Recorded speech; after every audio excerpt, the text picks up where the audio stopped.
ايه يا فوفا، اتصالحتي مع جوزك؟ قطع وقطع سيرته، ده لولا الدقيقة ما كنتش قعدت له في البيت دقيقة. ايه يا بت، هو مصالحك؟ صالحني، جاب لي المدلعة. ايه ده، جاب لك امه؟ امه انا ايه؟ عارفاها وليا متدلعه في نفسها. امه ايه يا بت؟ المدلعة دي حلويات. حلويات شرقية. ايوه. اتصالحنا وبقينا زي الفل ودلعته اخر دلع. ما هو جاب لي المدلعة بقى. ايوه. هما يومين وقفشته بيكلم واحدة على الفيسبوك، الزبالة. شوف الراجل، على رأي المثل اشهد علينا يا مراكبي، اديتهم عينيا طمعوا في حواجبي. بس هو بصراحة صالحني تاني. ايوه. جاب لي المسخسخة. جاب لك اخته؟ اخته ايه؟ ما انا عارفاها، شفتها عايمه. اخته ايه يا ميزة؟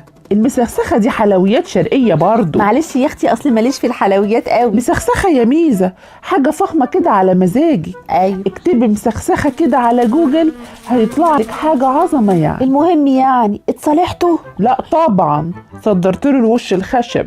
ما هو على رأي المثل، ايوه، اللي نكش وندب يستحمل قلة الأدب. صحيح. وما تعمليش فيها مافيا وانت راجل بالعافية. وعمل ايه بقى يا فوفا؟ اضطر ينزل بالتقيلة، جاب لي الهاشتاكة. ايوه. هاشتاكة دي طبعا حلويات برضو. يا حبيبتي، كيكة بالكنافة، بس حاجة ايه عظمة يعني. هو انت يا بنتي يا فوفا ما بتتصالحيش غير من عند الحلواني؟ اعمل ايه بقى يا ميزة؟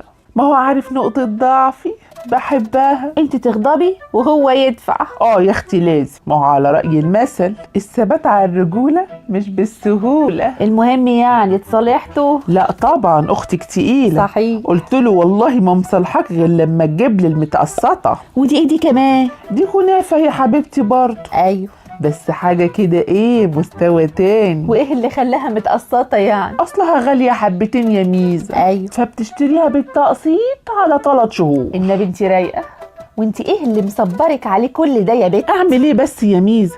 ما هو في ناس بالنسبة لك زي سندوتشات الكبدة اللي في الشارع. أيوة. بتبقي عارفة انها كبدة كلاب بس بتحبيها.